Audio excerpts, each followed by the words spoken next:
Welcome to the Deep Dive. Today we're looking at a story from the Philippines that is, well, it's difficult, but it's incredibly important. It's about a catastrophic natural disaster, a community's deep vulnerability, and just an extraordinary act of personal sacrifice. We're going back to September 2009. The place is Metropolitan Manila and Quezon City. And the event is Typhoon Quetzana, or as it's known there, Typhoon Ondoy. Ondoy. It brought the worst flooding that entire region had seen in over 40 years. It's hard to even imagine the scale. 3/4 of the capital area went underwater. And our goal today is to go beyond those numbers and really understand what happened, but more than that, to honor the life of a young man named Muelmar Magallanes. He was called Toto. Just 18 years old. 18. And what he did during that flood made him a national hero. We want to look at his life, his dreams, and exactly what happened on that day. And just to give you a sense of the chaos, here's the key fact. In about 12 hours, the area got the same amount of rain it would normally get in an entire month. A whole month's worth of rain. All at once. The system was completely overwhelmed. And in the middle of all that, Toto, this teenager, saved 30 people before the tragedy caught up with him. So before we get into the rescue itself, we need to understand the context here.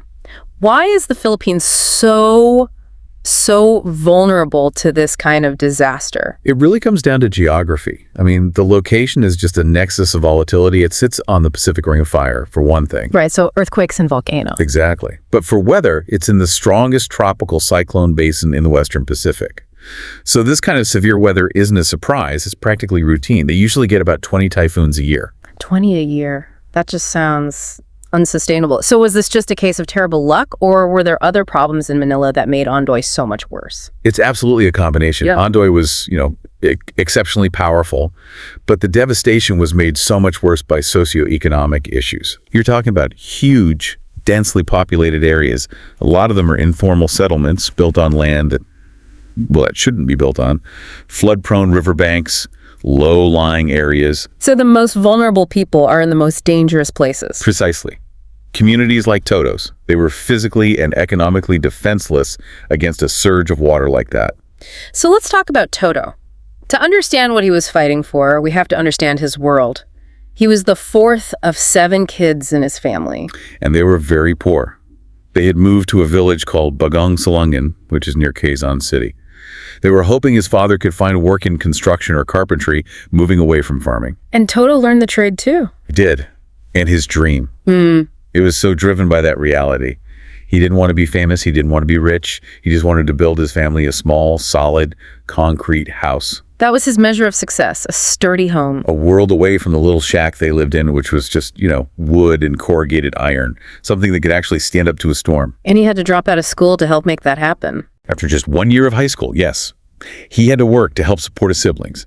He would always tell his mother, Maria Lowe's, "Mom, someday I will succeed. We will have a more comfortable life and we will live in a bigger house." And he was more than just a worker. He was athletic, played basketball, but the key skill, the life-saving skill, was swimming. He practiced in the local river. All the time. And he was that guy in the village, the one who would help neighbors fix a broken fan, fix an appliance. His whole life was about taking care of his family and his neighbors. That combination of skill and character, it really set the stage for what was about to happen. I did. And that moment came so fast. September 25th, 2009, the rain just kept getting heavier and heavier until the riverbank just 800 meters from their community collapsed. And 800 meters is nothing for a wall of water. It just rushed in instantly. A violent, powerful current carrying mud, garbage, all kinds of debris. So there was no time to evacuate? 0 time. People were trapped in their homes in a matter of seconds. And those homes, being mostly wooden shacks, they didn't stand a chance. They were just swept away, collapsed instantly. The only thing people could do was try to scramble onto the roofs of any stronger buildings that were still standing. And Toto's family was in a particularly bad spot, right? Described as a pan-like depression. Yes, where the water was deepest and most violent. His first instinct, of course, was to save his own family. 9 of them in total. This is where his swimming became everything. Everything. He grabbed a rope, tied it around his own waist, and then started ferrying his younger siblings, 1 or 2 at a time, to safer ground. Through that current. Through that raging current. He had to make 3 separate round trips just for his siblings. Then he went back again for his parents, Maria Luz, and Samuel. He got all 9 of them to safety. An incredible act of heroism right there, but he wasn't done. Not even close. The second his family was safe, he looked back. He looked back at the village. And what did he see? Just chaos. Floating debris, collapsing homes. But most importantly, he could hear the screams. He could hear his neighbors yelling his name, Muelmar, Muelmar. Because they knew. They knew he was the strong swimmer, their only hope. Exactly. And this is the critical moment. He told his family he was going back in. And his mother, Maria Luz, she just begged him not to. Don't go. The officials will come. Stay with us. A completely natural reaction for a mother, right? Yeah. But Toto's reply was just so clear. He said, they are in need. How can I stay here and ignore them? I have to help them. He promised he'd meet them at the evacuation center. And then he turned around and plunged back into that dark, raging water. Alone. The stamina required for that it's hard to comprehend. He just kept going from house to house using that same rope technique. For hours. A few other young men apparently tried to help him, but the cold and the exhaustion, it was just too much. They had to retreat as night fell. But Toto kept going until almost midnight. And we have specific stories from the people he saved. We do. Menchi Bernarosa and her 6-month-old baby. Their roof collapsed, and they were thrown into the water. She said she was completely overwhelmed, thought it was the end, and then suddenly Toto was just there. She called it a miracle. And in total, he saved 30 people that day. 30 people, not counting his own family. You have to think about what that means physically. He must have made dozens of trips back and forth through that deadly water. How is that even possible? Against a current that's strong enough to wash away houses. It's an almost superhuman level of commitment. And you have to remember, that water was toxic. It's not just the physical danger of debris, it's filled with pathogens.